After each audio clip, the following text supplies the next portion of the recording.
These soft stories help your nights feel easier.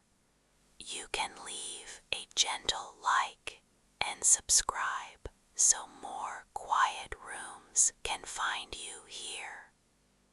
Now, tonight I want to take you to a library under a rainy roof.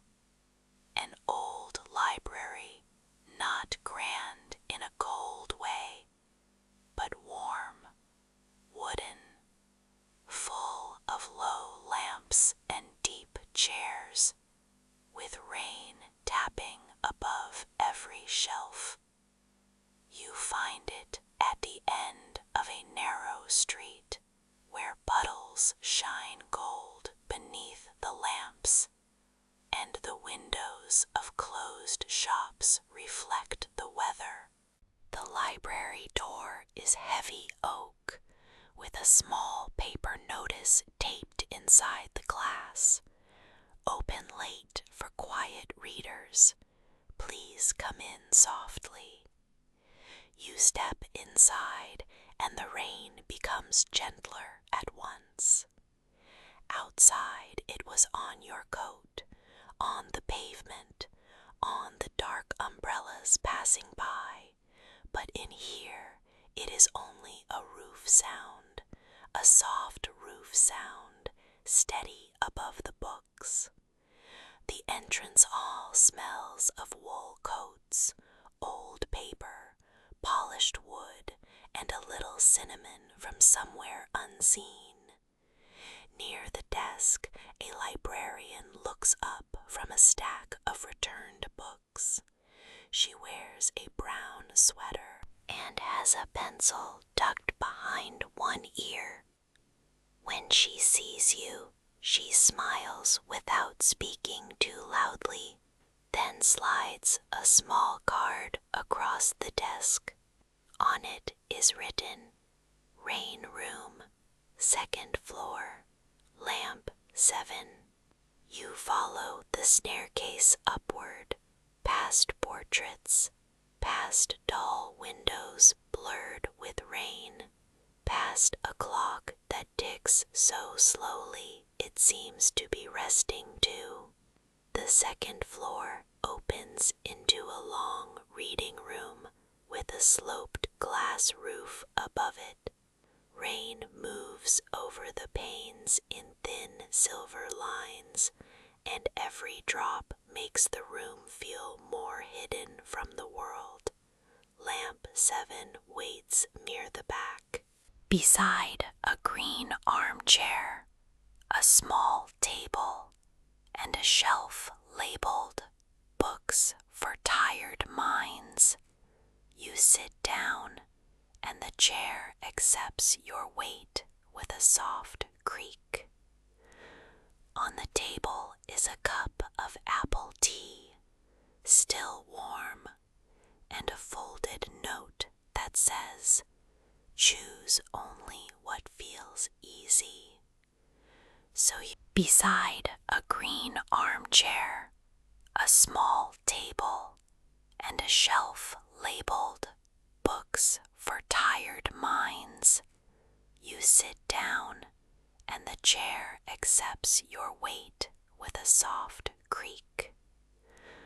On the table is a cup of apple tea, still warm, and a folded note that says, "Choose only what feels easy." So you choose a thin book with a blue cover, not because you must finish it, but because it feels kind in your hand. You open to the first page and read a few lines, slowly, then pause, because the rain is reading too, overhead, across the roof, down the windows, between every quiet breath. The librarian passes once with a small cart, placing books back where they belong. Her movements are unhurried. Book, shelf,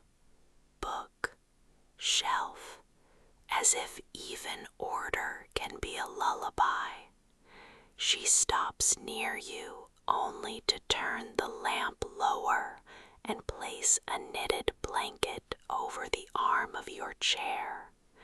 "For late rain," she whispers, then continues down the aisle.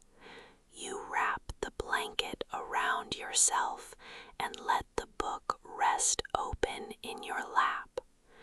Outside, the city still exists, but it cannot reach this room. Not tonight, not through the rain, not through the rows of quiet shelves standing patiently around you. Your thoughts begin to slow, not because you force them, but because everything here is already slow. The clock, the lamps, the careful hands of the librarian, the rain choosing the roof again and again. After a while, you lean back, eyes half closed, the blue book still waiting, the tea cooling beside you, and the room holding you without asking you to stay awake. So tonight you can rest in the rainy library. You can let the shelves keep your worries for a while. You can let the roof gather every small sound into softness. And when sleep comes, it can come quietly, like rain over glass. Good night.